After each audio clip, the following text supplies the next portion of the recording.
बिस्मिल्लाहिर्रहमानिर्रहीम। अच्छा, हम पढ़ रहे हैं थोरेसिक वॉल। ठीक है, थोरेसिक वॉल की जितनी भी बाउंड्रीज थे वो हमने पढ़ लिए, देख लिए। थोरेसिक वॉल को इनिशियली हमने डिवाइड किया था इंटीरियर थोरेसिक वॉल में, ठीक है, पोस्टीरियर थोरेसिक वॉल में and both lateral thoracic wall में। ठीक है, इसका जो बोनी कंपोजिशन था वो हमने पढ़ लिया है। ठीक है, प्रीवियस लेक्चर्स में देख ले। इंटीरियरली जो थोरेसिक वॉल था इसका बेसिक कंपोजिशन हमने पढ़ा था कि इंटीरियरली स्टर्नम होता है। ठीक है, इंटीरियरली क्या होता है? स्टर्नम, बोनी कंपोजिशन। पोस्टीरियरली जो है थोरेसिक वर्टेब्रा ये होता है। ठीक है, बेसिक बोन्स। बहुत लेटरली जो है रिब्स होते हैं। ये तीनों जो बोन्स है ये मिलकर इससे एक केज बन जाता है। केज, बोनी केज, इसको कहते हैं थोरेसिक केज। केज का मेन पर्पस क्या होता है? To provide protection. कौन कौन से ऑर्गन को ये प्रोटेक्शन प्रोवाइड करते हैं? इंटरनल ऑर्गन्स को। इंटरनली क्या क्या प्रेजेंट है? लंग्स प्रेजेंट होते हैं, ठीक है, हार्ट प्रेजेंट होते हैं, ग्रेट वेसल्स ये प्रेजेंट होते हैं, ठीक है। इसके अलावा ट्रेकिया होता है, ठीक है, इसके अलावा एसोफेगस। तो मीन्स की जितनी भी इंटरनल वेजरा से इंटरनल ऑर्गन से इसके लिए प्रोटेक्शन प्रोवाइड करता है कौन? Thoracic cage. थोरेसिक केज किससे बने हुए हैं? इंटीरियरली स्टर्नम से, पोस्टीरियरली थोरेसिक वर्टेब्रा से और लेटरली रिब्स से। ठीक है, तो ये मिलकर थोरेसिक केज बनाता है और थोरेसिक केज जो है ये प्रोटेक्शन प्रोवाइड करता है इंटरनल वेजरास को। थोरेसिक केज क्या है? ये बोनी स्ट्रक्चर्स है जो पार्ट है थोरेसिक वॉल का। देख ली, लेट सपोज ये बाउंड्री वॉल है, ठीक है, सिंपली इसको मैं नेम देता हूं थोरेसिक वॉल। ठीक है, ये इसका लेटरल साइड है, ये इसका सुपीरियर पार्ट है और ये इंफीरियर पार्ट। सुपीरियर पार्ट जो है ये किससे बना हुआ है? मैंने बिल्कुल फर्स्ट लेक्चर में बताया था आप लोगों को कि ये सुप्रा प्लूरल मेम्ब्रेन से बना होता है। सुप्रा प्लूरल मेम्ब्रेन से। इंफीरियरली किससे बना हुआ है? डायफ्राम से। ठीक है, और ये हमने एक्सटर्नल टू इंटरनल कंपोजिशन पढ़ा था। ठीक है, सबसे पहले हमने पढ़ा था एक्सटर्नल साइड पे स्किन आता है और बिल्कुल इन साइड पे एंडोथोरेसिक फेशिया। ठीक है, इसके दरमियान बोन्स, ये जो बोन्स थोरेसिक केज है, ठीक है, बोन्स मसल्स ये आते हैं। तो आप लोगों को याद होगा कि बोन्स को भी हमने कंप्लीट पढ़ा है और मसल्स को भी कंप्लीट पढ़ा है। ठीक है, एंडोथोरेसिक फेशिया ये भी मैंने आप लोगों को बताया था कि सुपीरियरली ये सुप्राप्लूरल मेम्ब्रेन है और जब साइड पे आता है तो ये एंडोथोरेसिक फेशिया बन जाता है। अब किसकी क्या क्या चीज़ रहती है? स्किन, ये स्किन रहता है और ये डायफ्राम। तो आज हम इसमें स्किन थोड़ा ब्रीफली डिस्कस करते हैं, डिटेल में नहीं। ठीक है, स्किन थोरेसिक वॉल में क्या रहता है? स्किन रहता है। ठीक है, तो इसको ब्रीफली जो है डिस्क्राइब करते हैं कि आया स्किन का क्या एनाटॉमी है। ठीक है, स्किन को क्या कहते हैं? डर्मस। सिर्फ और सिर्फ इसका हम एनाटॉमी पढ़ेंगे। ठीक है, स्किन को अगर हम गौर से देख ले तो इसकी टोटल 3 लेयर्स होते हैं। Number 1 epidermis. AP mean above, mid में डर्मस होता है, मेन स्किन, और लास्ट में हाइपोडर्मस। Hypo mean below. देख ले, एक लेयर है मेन स्किन का, ठीक है, जिसको कहते हैं डर्मस। इसका एक सुपीरियरली एक कवर होता है, ठीक है, इसको कहते हैं एपिडर्मस, और एक इंफीरियरली कवर होता है, इसको कहते हैं हाइपोडर्मस। ठीक है, तो स्किन को अगर हम इलेक्ट्रॉन माइक्रोस्कोप पे स्टडी कर ले तो इलेक्ट्रॉन माइक्रोस्कोप में हमें स्किन का 3 लेयर नजर आएंगे। ठीक है, इसके नेम क्या है? Epidermis, above the dermis. Dermis main वाला, मिडल वाला, हाइपोडर्मस, बिलो द डर्मस, ये 3 लेयर्स के नेम्स है, ठीक है। अब एक एक को हम डिस्कस करते हैं। नंबर 1 एपिडर्मस, इसके हम कैरेक्टरिस्टिक पढ़ते हैं एनाटॉमिकली कि आया इसकी खुसूसियत क्या है। देख लें, एपी मीन एबोव, ये बिल्कुल वो स्किन का वो पार्ट होगा जो हम एक्सटर्नल साइड से देख सकेंगे। एक्सटर्नली स्किन का जो पार्ट हमें नजर आता है वो कौन सा पार्ट है, वो एपिडर्मिस लेयर होता है, ठीक है। जो एक्सटर्नल साइड पे हम स्किन देखते हैं बॉडी पर, वो एपिडर्मिस लेयर कहलाता है। अच्छा, एपिडर्मिस का अगर हम माइक्रोस्कोपिकली स्टडी कर ले तो ये सबसे पहले ये क्या है, ये एवास्कुलर लेयर है।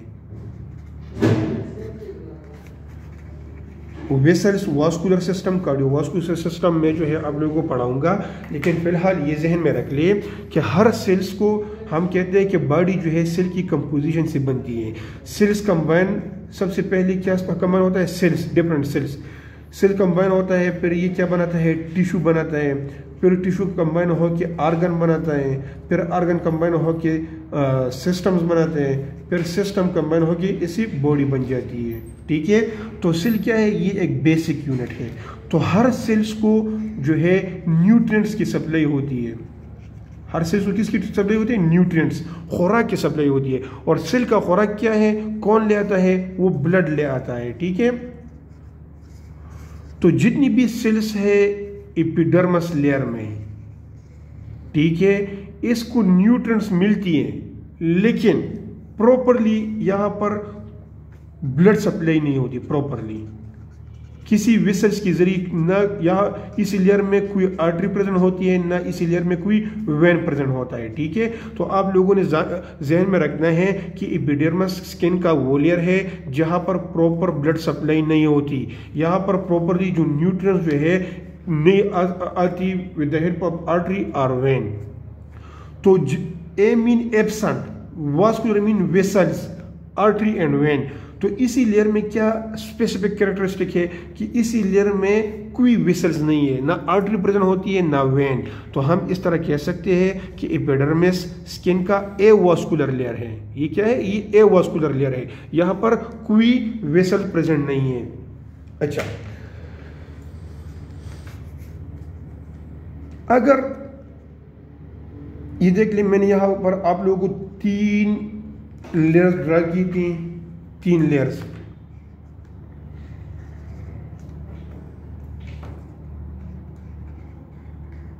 तीन लेयर्स है, ठीक है।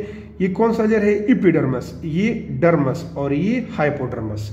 तो अगर हम एपिडर्मिस और डर्मिस को कंपेयर कर ले तो एपिडर्मिस जो है ये थोड़ा थिन होता है। थिन किसकी बनिस्बत, डर्मिस लेयर की बनिस्बत इसका साइज, डायमीटर थोड़ा स्मॉल होता है। इसका साइज देख ले और इसका साइज देख ले, ठीक है। तो अगर हम एपिडर्मिस और डर्मिस को कंपेयर कर ले तो ये थिन होता है as compare to this layer, ठीक है। इसका डायमीटर कम है और इसका ज्यादा है, तो ये थिक है और ये थिन है, ठीक है। अच्छा, अब देख ले इस रीजन को, हमारा जो टारगेट है फर्स्ट वन, ये वाला लेयर है एपिडर्मिस। इसको मैं थोड़ा जूम करता हूं और इसका माइक्रोस्कोपिक स्टडी करता हूं, ठीक है। इसी एपिडर्मिस को मैं थोड़ा जूम करता हूं तो ये एपिडर्मिस मुझे इस तरह नजर आएगा, देख लें। ये ओवरऑल एपिडर्मिस मुझे इस तरह नजर आएगा।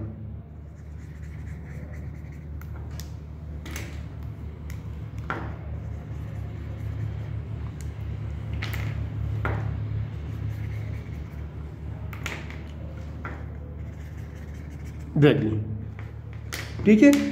इसी एपिडर्मिस को मैंने जूम किया, जूम इन किया, तो जब मैंने इलेक्ट्रॉन माइक्रोस्कोप में स्टडी किया तो मुझे इस तरह के डिफरेंट जोन नजर आते हैं। डिफरेंट जोन मींस कि हर जोन का अपना अपना कंपोजिशन है, ठीक है। ये डिफरेंट एरियाज हमें मुझे नजर आते हैं। ये एरिया कहाँ पे होंगी, ये एरिया एपिडर्मिस लेयर में होंगी। हर रीजन का अपना अपना नाम है, ठीक है।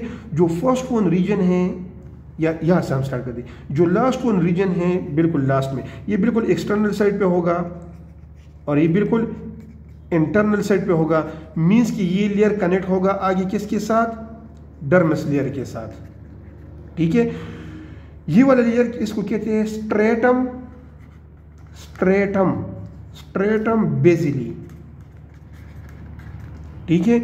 इसको कहते हैं स्ट्रेटम स्पाइनोजम,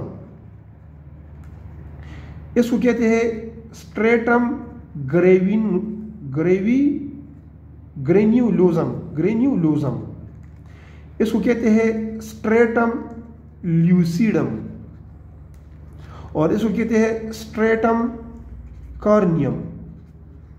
एक दफा फिर रिपीट कर रहा हूं, देख लें। जो ये वाला लेयर है इस हर, अब देख ली हमने क्या किया कि एपिडर्मिस लेयर को हमने इलेक्ट्रॉन माइक्रोस्कोप के जरिए जूम किया, और इसको अब हम माइक्रोस्कोपिक एनाटॉमी स्टडी करते हैं कि इसी लेयर के अंदर स्ट्रक्चर क्या है। The study of structure is called anatomy. इसके अंदर क्या एनाटॉमी है, तो हमने जब स्टडी किया तो इसमें हमें 5 डिफरेंट टाइप की कंपोजिशन या जोन नजर आए, ठीक है। हर जोन का स्पेसिफिक नेम होगा। स्ट्रेटम मीन पार्टीशन या डिवीजन या ग्रुप ऑफ सेल्स, ठीक है। तो स्ट्रेटम बेसिली, फर्स्ट को हमने क्या नाम दिया, क्या कहते हैं इसको, स्ट्रेटम बेसिली। सेकंड को कहते हैं स्ट्रेटम स्पाइनोजम, थर्ड को कहते हैं स्ट्रेटम ग्रेन्युलोजम, फोर्थ को कहते हैं स्ट्रेटम ल्यूसिडम, जो लास्ट वन है इसको कहते हैं स्ट्रेटम कार्नियम। देख लें। अब यहां पर मैं इसको दोबारा थोड़ा आप लोगों को आसान करता हूं। देख ली, हमने स्टार्ट किया है एपिडर्मिस, ठीक है। एपिडर्मिस को की कैरेक्टरिस्टिक या इसकी जो एनाटॉमी है, इसमें हमने ये पढ़ा कि ये एवास्कुलर है, यहाँ पर कोई वेसल नहीं है, ठीक है। सेकंड, इसको हमने पढ़ा कि ये थिन है, किसकी बनिस्बत, डर्मिस की बनिस्बत। डर्मिस क्या है, ये थिक है, ठीक है। मीन्स की एपिडर्मिस का डायमीटर कम है as compare to dermis layer, जो इसके बाद वाला लेयर है, ठीक है। फिर हमने पढ़ा कि इसके अंदर एपिडर्मिस के अंदर फर्दर 5 जोन होते हैं, ठीक है। कौन कौन से है, एक दफा फिर लिखता हूं। Stratum basale, stratum spinosum, stratum granulosum, stratum lucidum and stratum corneum. अब मैं और भी स्टडी कर रहा हूं कि इसी जोन के अंदर डिफरेंट टाइप के सेल्स होते हैं। क्या होते हैं, सेल्स, स्पेशल सेल्स होते हैं। ये सेल्स कहां पे होंगे, ये एपिडर्मिस लेयर के अंदर होंगी। लोकेशन में अभी आप लोगों को डिस्कस नहीं कर रहा, लेकिन एपिडर्मिस लेयर क्या है, ये आयोवास्कुलर है, थिन है, इसके अंदर 5 जोन है। अब इसकी इसी लेयर के अंदर 5 स्पेशल टाइप के सेल्स होते हैं। Number 1 Merkel cells, number 2 Langerhans cells, number 3 melanocytes, number 4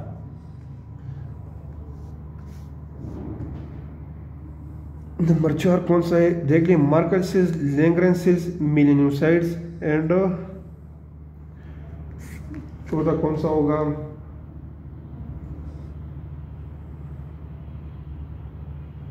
अच्छा इसको मैं थोड़ा याद करता हूँ कि कौन सा सेल्स है। अच्छा, तो ये 4 सेल्स होते हैं कहाँ पर, एपिडर्मिस लेयर में। मार्कल सेल्स, ये सेल्स किसके लिए होते हैं, टच सेंसेशन के लिए हैं, ठीक है। लैंगरन सेल्स ये डिफेंस के लिए है, ये बैक्टीरिया वायरस के साथ झगड़ा करता है, इसको मतलब इसको खाता है वायरस को, ठीक है, जितनी भी जरासीम बॉडी में आती है। अच्छा, मेलानोसाइट्स का क्या काम है, ये पिगमेंट प्रोवाइड करता है, कलर, स्किन का जो कलर है वो कौन प्रोवाइड करता है, ये मेलानोसाइट। अब चौथा सेल्स कौन सा है, ये में अच्छा केराटिनोसाइट्स, सॉरी ये मेन सेल है, ठीक है, केराटिनोसाइट्स। इसका फंक्शन मैं बताऊंगा। देखो ये प्रोटीन है, ये प्रोटीन की प्रोडक्शन करता है, केराटिन प्रोटीन, ठीक है। या केराटिनोसाइट्स, ये साइट्स, ये सेल्स के साथ हमेशा आता है। ये केराटिन सेल्स हैं, इसका फंक्शन क्या है? To produce protein. क्या करते हैं? प्रोटीन। और प्रोटीन क्या करता है? ये हार्ड प्रोटीन है, हार्ड। ये जो मतलब जो स्टेबिलिटी है वो प्रोवाइड करता है। देख लें। और केराटिन आप लोगों ने ये भी मान रखना है। अच्छा, ये पॉइंट लास्ट में बताऊंगा। अच्छा, एक बार फिर रिपीट कर रहा हूँ, देख ले। एपिडर्मिस की हम वो फीचर्स पढ़ रहे हैं, इसमें ये भी लास्ट में हमने पढ़ा कि इसी लेयर के अंदर मार्कर सेल्स भी होंगी, लैंगरन सेल्स भी होंगी, मेलानोसाइट्स भी होंगी एंड केराटिनोसाइट्स, ये सेल्स भी होंगी। अब इसका लोकेशन मालूम करते हैं। देख लीजिए ये कहाँ पर पड़े हुए हैं। Keratin cells, Merkel cells and melanocytes ये प्रेजेंट होंगी स्ट्रेटम बेसिली में। एक बार फिर रिपीट कर रहा हूं। Marker cells, melanocytes and keratinocytes ये यहां पर प्रेजेंट होंगे स्ट्रेटम बेसिलाई में। स्ट्रेटम बेसिलाई बिल्कुल लास्ट, जो अटैच होता है किसके साथ? डर्मस लेयर के साथ अटैच होता है, ये वो वाला जोन है। लैंगर सेल्स जो है ये कहां पे प्रेजेंट होगा? स्पाइनोजम में। यहां पर क्या प्रेजेंट है? Langer sales. लैंगरन सेल्स का क्या काम क्या है? टू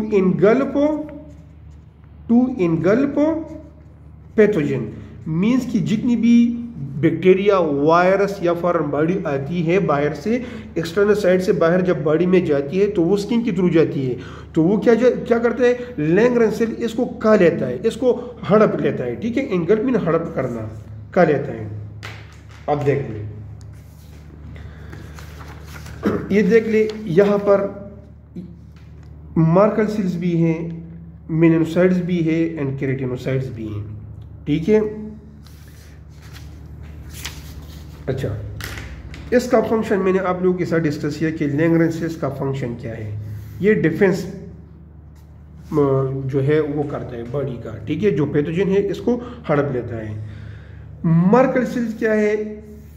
ये वो सेल्स है जिसके थ्रू हम टच को फील करते हैं। जब स्किन को हम टच करते हैं, जो सेंसेशन हमें सीएनएस तक पहुंचाती है, तो ये सेल्स के थ्रू, इसी सेल्स के थ्रू होती है। ठीक है। मेलानोसाइट्स क्या है? ये पिगमेंट प्रोवाइड करता है। स्किन का जो कलर है वो कौन प्रोवाइड करता है? वो मेलानिन सेल्स या मेलानोसाइट्स, मेलानिन सेल्स। ठीक है।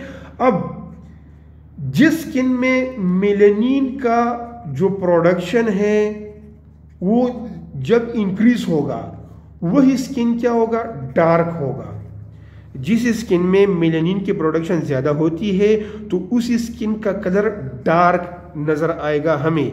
जिस स्किन में मेलानिन का प्रोडक्शन कम होती है वही स्किन जो है हमें लाइट नज़र आएगा। ठीक है। हम कहते हैं कि ये बंदा जो है ये काला है या जो है वो मतलब गोरा है। ठीक है। तो मेलानिन सेल्स पे डिपेंड करता है। जिसमें प्रोडक्शन मेलानिन सेल्स का ज़्यादा होता है वो डार्क, उसका स्किन का कलर जो है वो डार्क होता है। जिसमें प्रोडक्शन कम होती है वो उसका स्किन का कलर लाइट होता है। ठीक है। केराटिनिन क्या है? ये डेड सेल है, डेड सेल्स। देख लें, इसका आइडिया आप लोगों को लास्ट में क्लियर हो जाएगा। देख लें, यहां पर मैंने आप लोगों को ड्रा किया है बेसिली लेयर। मैंने आप लोगों को बताया था कि marker cells, melanin cells and keratinocyte cell ये बेसिली में हैं। तो यहां पर ये सेल्स हुए।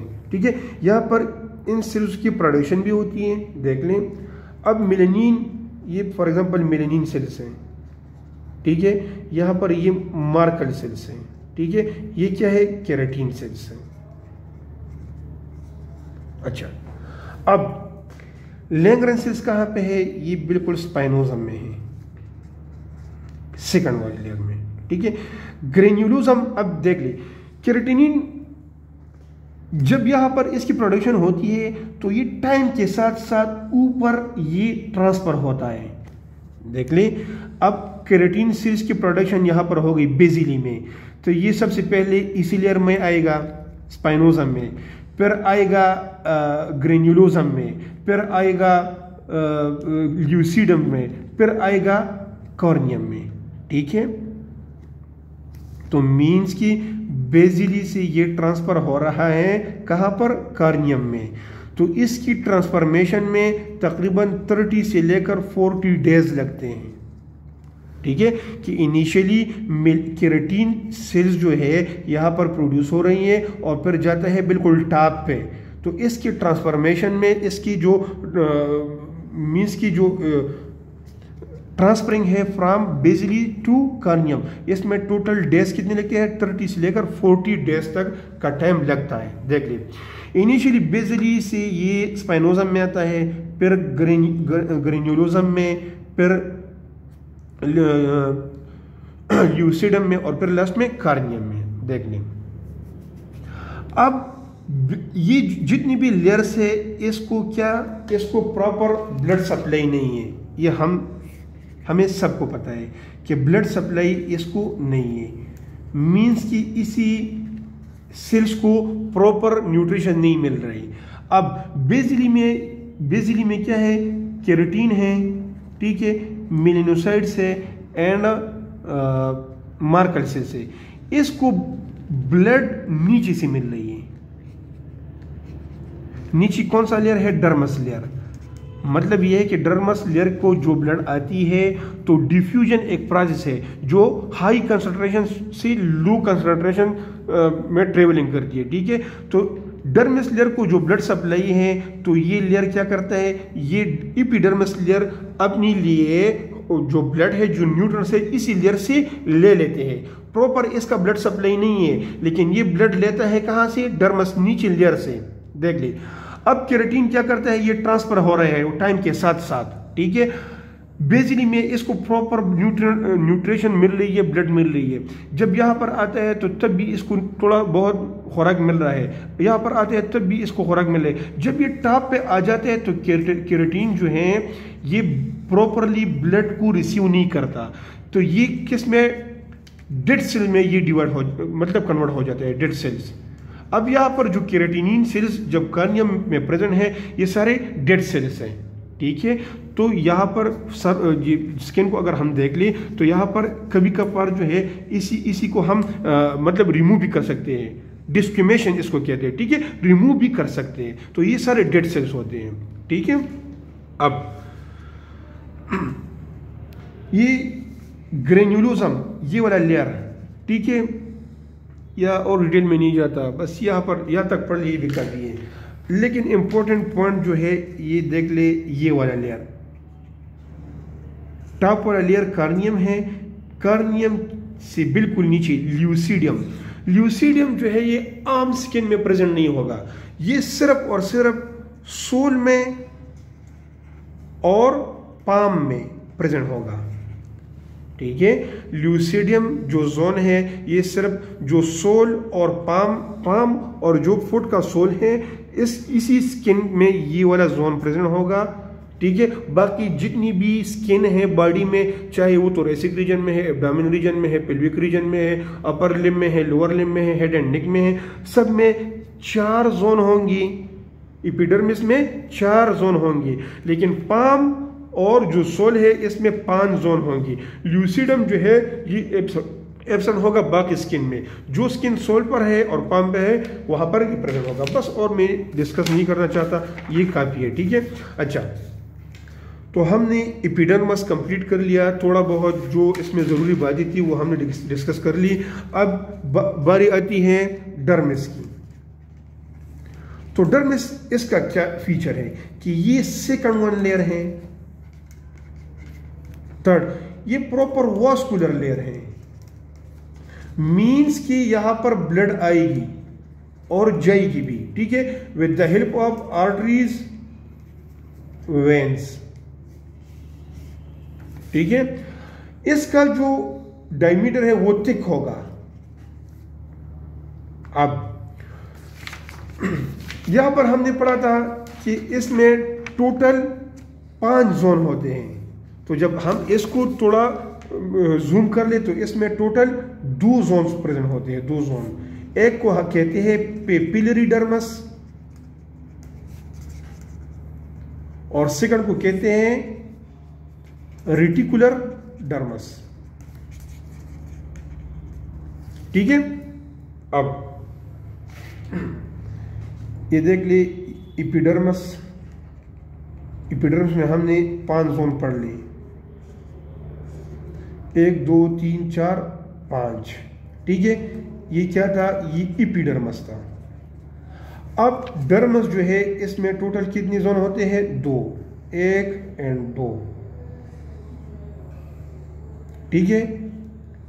एक को कहते हैं पेपिलरी, ये बिल्कुल इसके साथ अटैच है, और नीचे को क्या कहते हैं, रेटिकुलर। ये 2 जोन है, ठीक है। इसका डायमीटर इसकी बनिस्बत ज़्यादा होगा, सही है। पेपिलरी का जो शेप है ये इस तरह होता है, इसी तरह। जो फिंगर में ये फिंगर आप लोगों को नजर आ रही है, ये प्रिंट, इसको कहते हैं फिंगरप्रिंट। अगर कोई पूछ ले कि फिंगरप्रिंट कौन बनाता है, तो आप लोगों का आंसर ये होगा कि ये पेपिलरी डर्मिस बनाता है, ठीक है। ये इसी तरह इसका शेप ये होता है, ठीक है। तो फिंगरप्रिंट किससे बनता है, ये पेपिलरी डर्मिस से बनता है, ठीक है। रेटिकुलर जो है, अब देख लें, ये होल यहाँ से लेकर यहाँ तक, ये क्या है, ये डर्मिस लेयर है, ठीक है। स्किन में जितनी भी ग्लैंड्स होते हैं, ग्लैंड्स, जितनी भी हेयर्स होते हैं स्किन के ऊपर, ठीक है, जो नेल्स अटैच है स्किन में, ये वाले नेल्स, ठीक है, जो मसल्स होते हैं स्मूथ मसल, जो ब्लड सप्लाई है वो कहाँ पर प्रेजेंट होगी, वो डर्मिस लेयर में प्रेजेंट होगी, ठीक है। एपिडर्मिस में ना ग्लैंड्स प्रेजेंट है, ना हेयर प्रेजेंट है, ना नेल प्रेजेंट है, ना मसल्स प्रेजेंट है, ना ब्लड सप्लाई है। लेकिन ग्लैंड्स, हेयर, नेल, मसल्स और ब्लड कहाँ पर प्रेजेंट होंगी, ये डर्मिस लेयर के अंदर प्रेजेंट होंगी।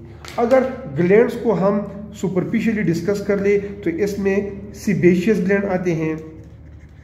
सीबेशियस ग्लैंड जो ऑयली ग्लैंड, जो सीबस जो है प्रोड्यूस करता है ऑयल, जो मीन्स क्या हम कहते हैं moisturize, to moisturizing the skin, वो कौन करता है, वो सीबेशियस ग्लैंड करते हैं, ठीक है। एक होता है एक्राइन ग्लैंड, ECCRINE, ये भी ग्लैंड्स है, टाइप्स है ग्लैंड्स का। तो ये स्वेट ग्लैंड्स होते हैं जिस पर पसीना जो है वो मतलब एक्सक्रीट होता है, ठीक है। एक होता है एपोक्राइन ग्लैंड, एपोक्राइन ग्लैंड, ये ग्लैंड सिर्फ और सिर्फ आर्मपिट में प्रेजेंट है, आर्मपिट, ठीक है, बगल में।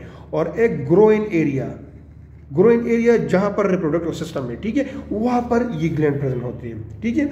इसी तरह और भी ग्लैंड होते हैं। तो ये जब ये ग्लैंड प्रेजेंट होंगे, इसका लोकेशन क्या होगा, इसका लोकेशन डर्मिस लेयर होगा। मेरा कहने का मतलब ये है, हेयर यहाँ पर होगा, नेल्स यहाँ पर अटैच होंगे, मसल सिर्फ एक ही मसल्स है डर्मिस में, और इसका नाम है एरेक्टर पेलाई मसल।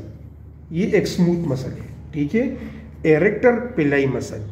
जो मसल डर्मिस प्रेजेंट है वो एक ही है, इसका नाम है एरेक्टर पेलाई मसल। ये देख ले, फॉर एग्जांपल, ये और भी डिटेल में जा रहा है, लेकिन मैं इसको थोड़ा शॉर्ट करता हूँ। ये हेयर है, हेयर का ये फॉलिकल है, बल्ब है, तो ये मसल यहाँ पर अटैच होता है इसकी बल्ब के साथ, और ये बिल्कुल डर्मिस लेयर में कहीं भी अटैच हो जाता है। तो ये कौन सा मसल है, arrector pili muscle. Blood, proper blood जो है डर्मिस लेयर में प्रेजेंट होते हैं, ठीक है। लास्ट वन डिस्कस करते हैं,